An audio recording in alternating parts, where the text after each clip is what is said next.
Korang let's go, kita pergi buat kerja. Korang nak ikut ke?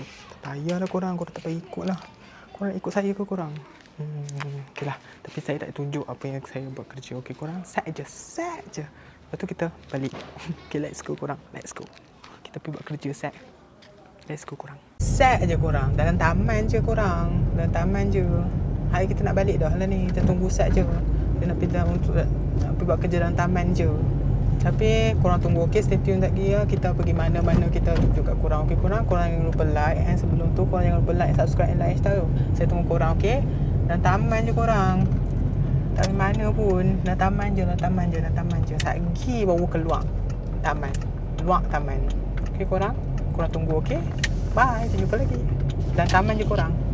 Okay korang, kita dah settle dalam taman je. Jom kita nak masuk rumah, kita nak kena buat kerja lain. Korang tunggu, okay. Kita keluar pula, okay. Untuk itu saya buat video untuk keluar lain pula. Bye, kita jumpa lagi. Bye. Jom kita keluar pula. Keluar buat kerja lagi.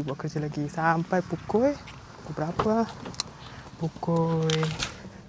Lebih kurang pukul 2 kot korang. Okay, kita jumpa lagi, okay. Bye korang. Kita jumpa lagi, bye.